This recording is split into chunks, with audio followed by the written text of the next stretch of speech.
everybody. Welcome back to Gotta Go Running. I'm PHargis. It's good to see you again. It's it's that time of year. It's marathon season. We've had a little bit of a hiatus here since interviewing Scott Jurek last summer. We've been doing a lot of other fun stuff, including shooting a documentary of this guy, Chris Farley, Pacers Running Stores, winning the Ragnar 200-mile race with the I didn't win it on my own. team. I didn't win it on my own. It was a team effort, and you were out there with us, and yeah, it was a good summer. We got a new intro too, which was good. So we've got a whole lot of new stuff hopefully in store for us this fall and winter. And one thing that's not new, well, there's one thing that's new for me is that I've been really told a lot of people, but I've been training for the JFK 50-mile race coming up. And one thing that's not new is the race director of the JFK 50-mile. We have Mike Spindler back joining us again here for the very popular Mike Spindler to talk to us about the 50th anniversary running of the JFK 50-mile. Mike, welcome back to the show. Thanks, Phil. It's nice to be here. It's great to have you here, man. I mean, we want to get right into it, man. I've been training hard all summer, beating the heat, doing 20-mile runs, 25-mile runs, 5-6 hours,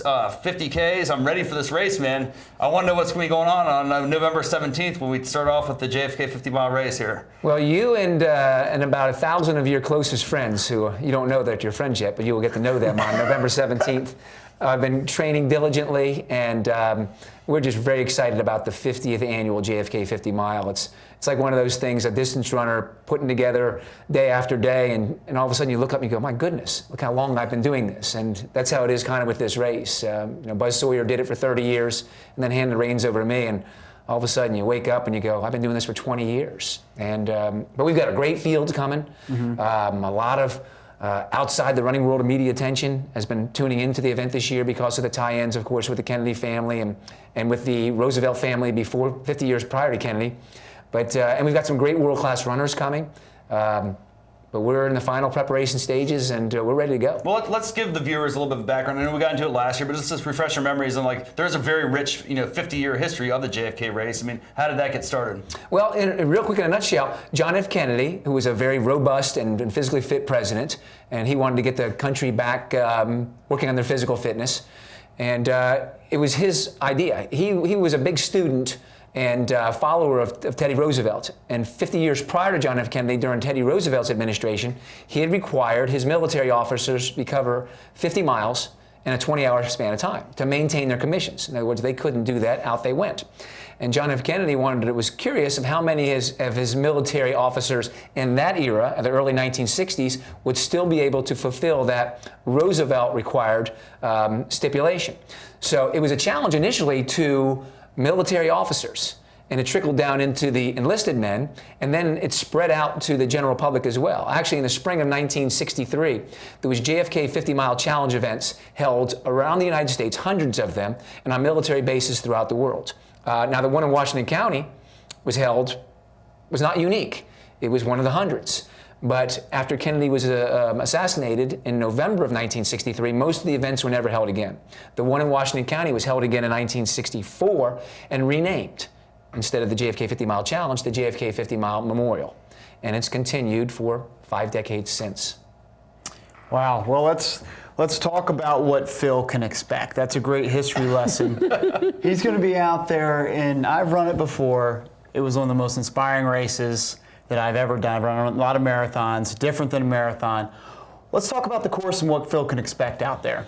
Well, the father of the JFK, William Buzz Sawyer, he's 85 years of age now, and Buzz was a world-class runner in the 1950s and early 1960s. So when he laid out this course, he wanted to make it challenging, and he did. I've told people before, when you start this event, the first 5.5 miles climb well over 1,000 feet in elevation. The first 5.5 miles. And then when you get to that point, you only have 44.7 miles to go, but it's all downhill, we tell people. So it's a very challenging start. You start in downtown Boonesboro, you have 2.5 miles of road surface, and then you get onto the Appalachian Trail. And then from the 2.5 mile point to the 15.5 mile, you have 13 miles of Appalachian Trail, except for a 2-mile segment that we get onto a government access road for 2 miles. But there's a lot of climbing in that first 5.5 miles. And then from 5.5 to 15.5 miles, it's all Appalachian Trail. It's very rocky, it's rolling. And most runners, and I'm not trying to discourage you, I'm just trying to prepare you, usually fall on average about twice. Okay, so if you fall less than twice, you're above average trail runner. I fell twice last weekend, so I think I'm ready for that part. So prepare for a couple of falls. You hit and roll hopefully, and you get back up. And then at 15 and a half miles, you get onto the Sino Canal National Historical Park, another big national park that people from all over the country and all over the world have heard about. And you get on there 15 and a half miles, and you run just over a full marathon. You head west towards Cumberland. We don't go to Cumberland. Stop if you get to Cumberland, because you've gone. I know how far that is. You've gone about 80 miles too far if you do that. It is, yeah. But we go 26.3 miles on the Sino Canal towpath. Then you get off just short of 42 miles, and the last 8.4 miles is country roads that leads you into downtown Williamsport. So it's all in Washington County, and I think you'll do well. From what you described to me, if you've done 50 kilometers in training or in a race, and you're built up, you'll be fine on race day. The way he just explained it made it sound so easy.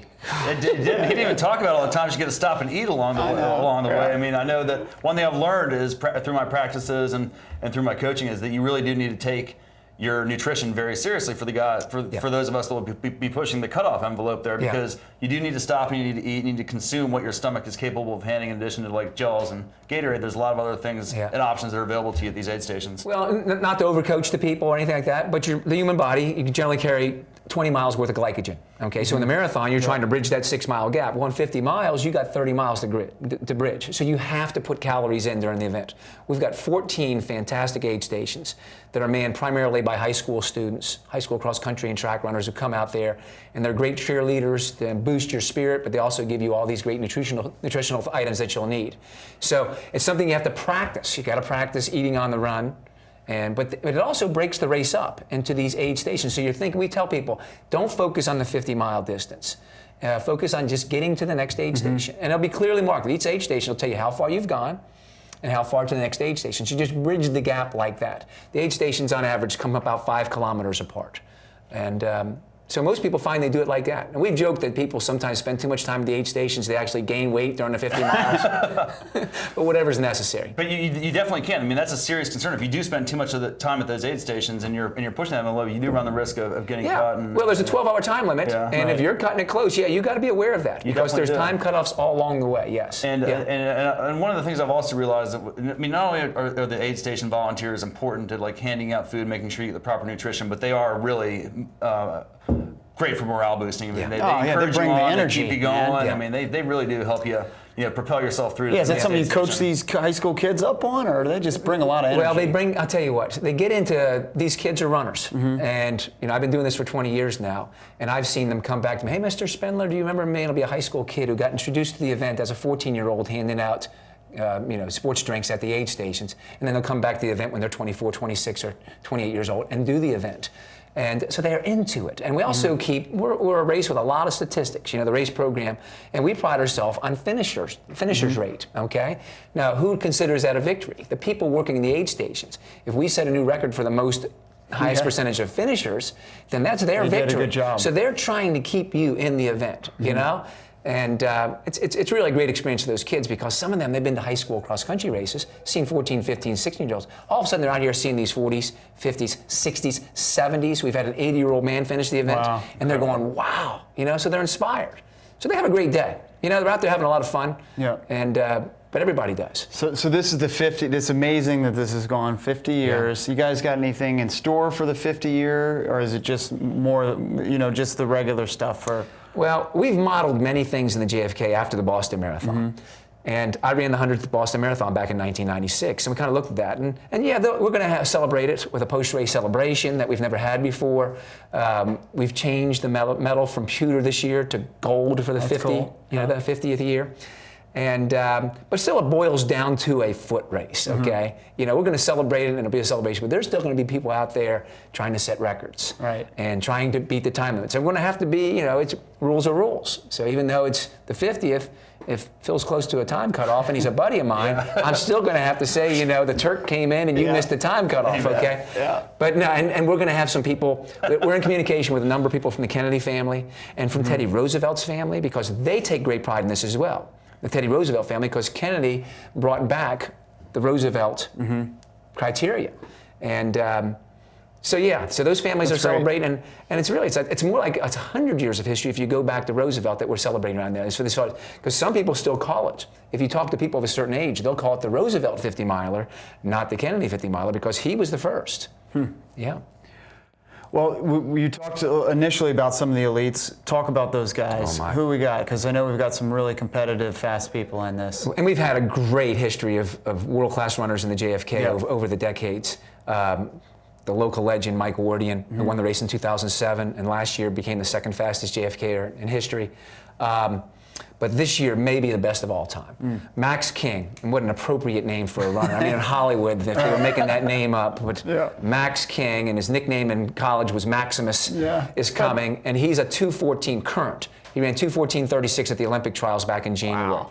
Then in June, he just missed our Olympic team at a race less than 2 miles, the 3,000-meter steeplechase. He ran 8:30.54.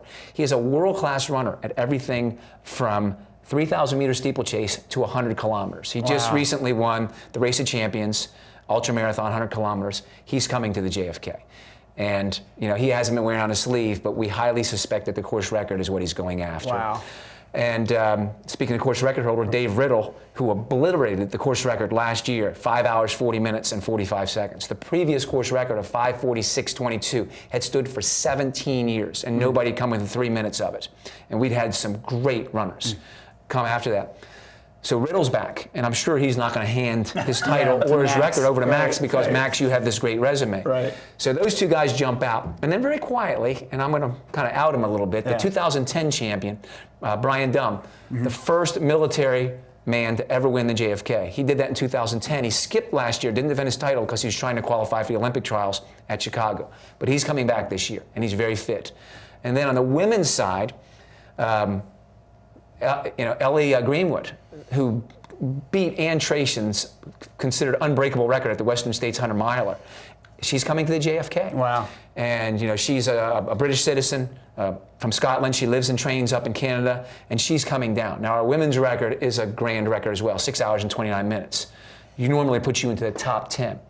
When Devin Crosby Helms set that record, she beat Scott Jurek in that race. She crossed the finish line 10th. Scott Jurek was 11th that year.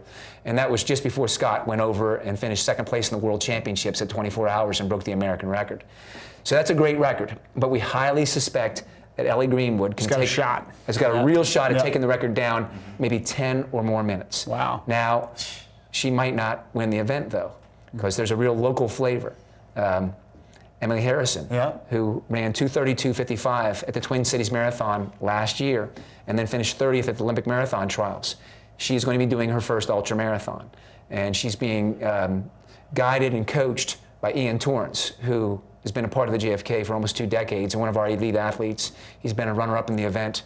So she's getting good coaching. He knows the course better than anybody. He knows the course. He knows the event. Yeah. He was second as late as 2004.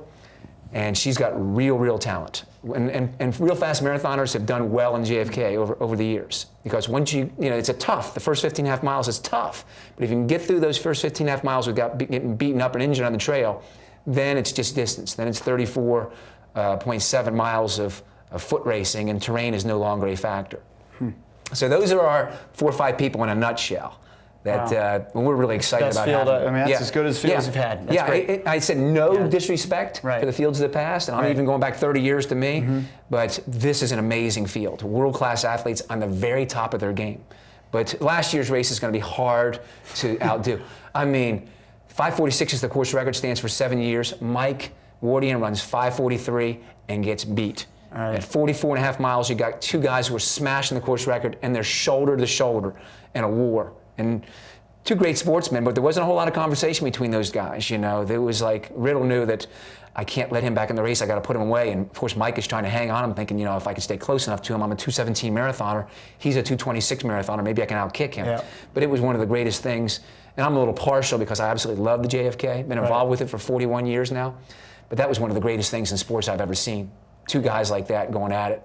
45 miles into a 50-mile race. Right. Now, Chris and I were in Philadelphia last Yeah. year in our hotel room, like, resting up for the marathon the next day. Actually, just taking a fall, but that's a whole other story. But we're watching the coverage on the web, online. Is that something that's going to be available again this year? Is. For And that was amazing to watch. You're right. That and I would recommend people to watch this. Hopefully, we have another finish like that because that was unbelievable. Well, that was the brainchild of Andy Mason. Andy Mason is an elite level ultramarathon runner. He happens to live in Hagerstown. He happens to be the sports editor of the Hagerstown Herald-Mail newspaper. He's twice been in the top 10 in the JFK. And he sacrificed his participation in the event last year to organize this. He thought it would go, to have a live coverage of the event. And he's actually the man doing the, in front of the camera, commentary. He's outstanding. He knew all the runners. And He knows the sport. Yep. He knows the sport better than me. And I can tell you that, because I have to go to him and double check facts sometimes. And of course, he doesn't even turn his computer on, he knows. Nah. So that was Andy Mason. And Andy's going to do the same thing again this year. He's sacrificing his participation. He's actually going to run the Tussey Mountain 50-mile this coming weekend so he can be the media man, cover the JFK. So yeah, if people can't get to Hagerstown, they can get on at the and watch the thing on a live feed. Yeah. Okay, and now where online can they watch it? They do watch that through JFK50mile.org? If they go to the JFK50mile.org, they can get in contact with it. They can go to the Google up Herald Mail. Hagerstown Herald-Mail. Herald-Mail, okay. Yeah, Hagerstown Herald-Mail. They Google that up. They can get in contact with it.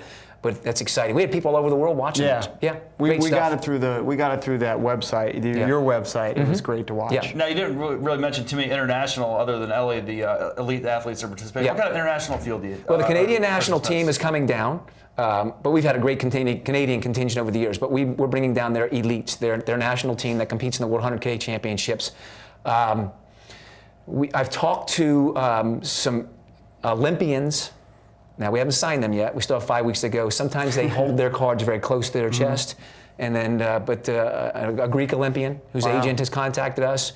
And, normally we don't have a budget to bring in elite athletes. But they're asking for very little. We're going to get a great deal of media exposure that we normally don't get outside the running world this year because of the tie-in with Kennedy.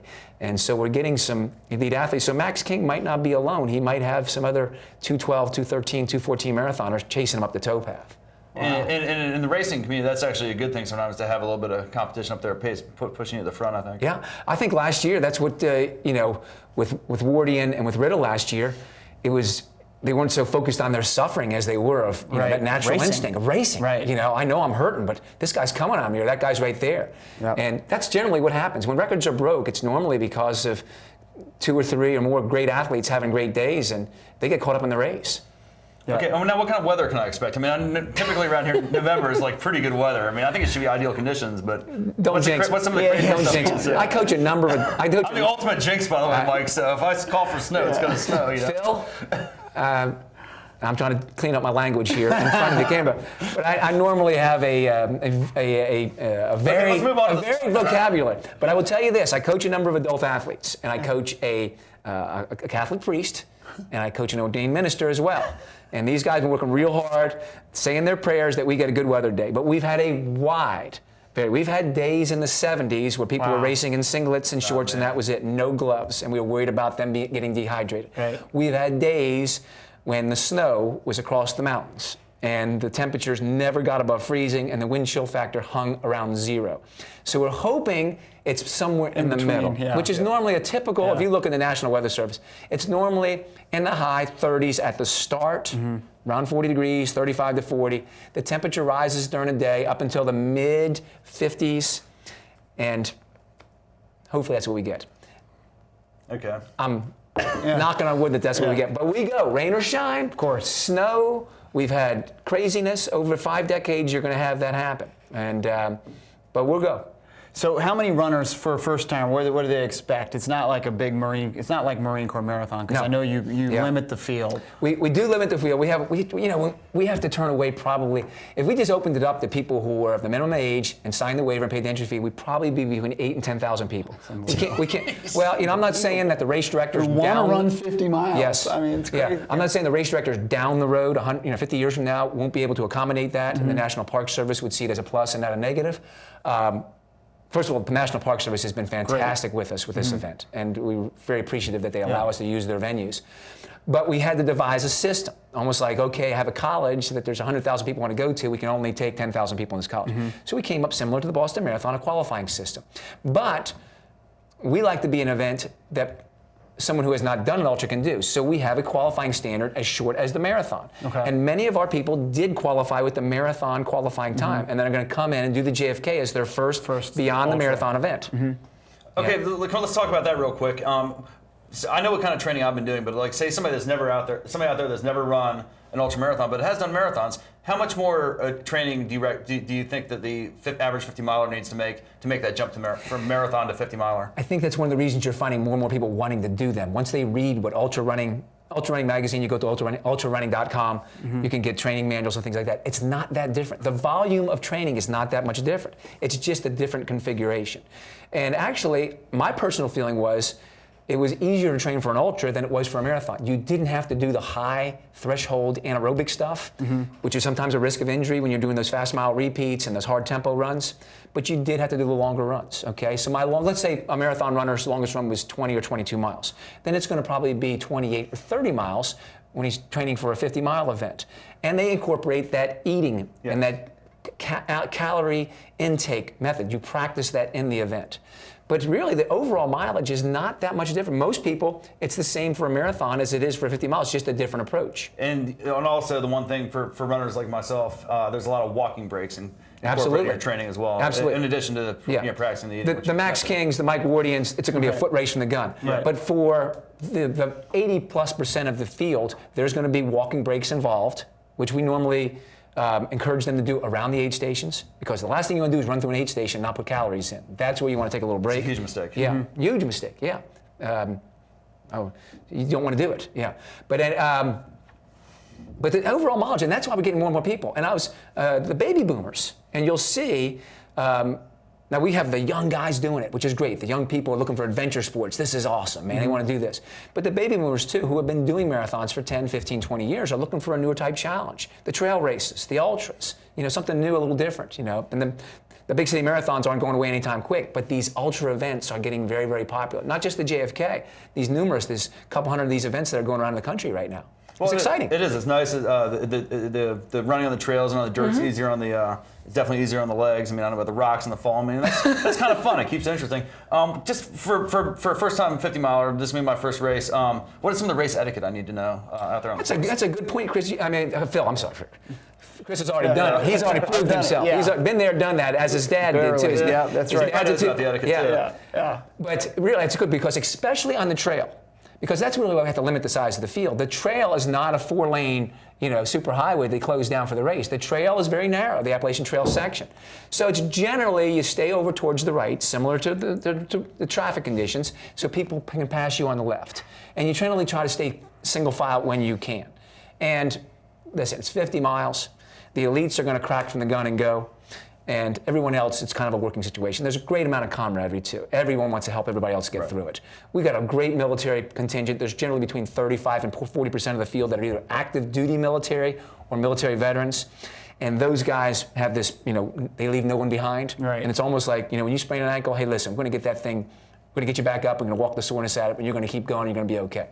So you're going to be amongst friends there, okay? Yeah, and it really does feel like a community event. It really does. And there's some charity aspects to it, and it does feel like a community event for your community that looks forward to this thing every year.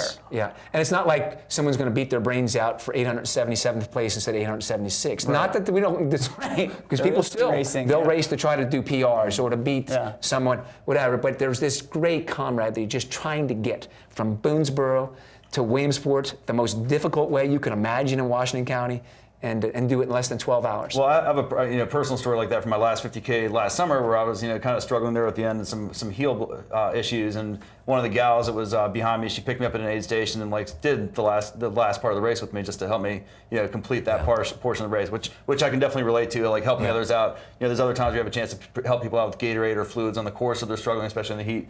So that's good too. Now tell me about with regards to equipment and gear and stuff is there any special gear, and will street running shoes, will my Brooks Glycerins be okay on the surface there, or do you think you need something like a trail shoe? Well, I'm going to get a plug for our sponsor. Montrail sponsors our event, and they make some really great trail running shoes. And maybe 15, 20 years ago, people were just using a training shoe, but really the trail running shoes that are out there available, we recommend because they're going to come in handy in the Appalachian Trail. And most of them are light enough where you don't have to do a shoe change. It's a shoe well designed to get across the trail, yet you can use it for the towpath and for the road getting in. So now you want to make sure it's broke in too. You don't want to buy a trail running pink shoes, 3 days before. Obviously get the thing broken in and make sure you're used to it. But the equipment part of it, headlamps you need to start off with the race. If you're in a, we have a small group of people who are generally what we call legends, who have grown old in the event, and we used to have a 14-hour time limit. So they start at 5 a.m. and yes, those people will start with headlamps. But that's a very small group. But a group of about 100, 125 people will be in that group. But really, the fanny belts and that kind of stuff, they're not really necessary because as close as the aid stations come together. Some people use a fanny pack across the Appalachian Trail because of road access. We can't put that many those aid stations in there. Once you get down to the towpath and the road, the aid stations come very frequently. I probably need a carry bottle, right? I didn't feel like I needed it, honestly. Quite honestly, I felt like you had enough out there. Yeah. And food with substance, too, which I think is way different to expect in this race versus a marathon. It's not just gels. It's like peanut butter and jelly sandwiches. Real food. Real food out there. So I didn't feel like I needed it. I mean, you got to do what you're comfortable with. I didn't need it, and I was just fine. Yeah, we don't discourage people from doing that, but I think they'll find that you don't really need them. Yeah. Well, this is going to be exciting, man. I'm really looking forward to the race. I think it's going to be a blast. This whole race, by the way, goes down on November 17th at 7 a.m. Well, 5 a.m. and 7 a.m. There's 2 starts, and there's going to be 1,000 runners out there participating in the 50th anniversary running of the JFK 50 mile. What do you think you're going to? How long? 11:59. 11:59. Well, let me tell you, there's a real simple formula, especially because we have a lot of marathoners stepping up. But it's generally marathon time, your current marathon fitness, marathon time times 2 plus 2. So a 4-hour marathon runner can generally expect to do 10 hours in the JFK. Plus 2 hours. Okay. You see what I mean? Yeah. Marathon times 2 plus 2 hours. Okay. And now for the elite athletes, of course, the faster you get, the smaller that formula gets. Like for Max King, it's marathon times 2 plus an hour. Okay. But for that 4-hour, because he's a 2-hour basically marathon, not a 4-hour marathon. But that's very helpful in trying to devise a split plan, a strategy, so to speak, is marathon times 2 plus 2. And you're going to do fine. Take it from this guy. He's won the event. I'm going to put that gold medal twice, right? I won the event 1982, 83, back in the days of disco when I still had a full head of hair. But I'm looking forward to putting that gold medal around your neck. Sometime less than 12 hours. Man, I'm going to be looking for you there at the finish line for it. Hey, Mike, we got to get out of here, man. Thanks for coming down here and doing this with us. My pleasure. It's going to be a great race. I think everybody's going to have a great time. We'll get Chris out of here again one of these days, man. But I know. He's done it. I loved it. It was great, and I look forward to seeing how everybody does. All right, man. It's going to be a great time. For more information, go to the JFK50mile.org, JFK50mile.org, and check out more information about the race and sign up to do it one of these years. And again, Mike, thanks for being with us. For Chris Farley, I'm Phil Hargis, and we'll see you guys again next time on Gotta Get Running. Goodbye, everybody.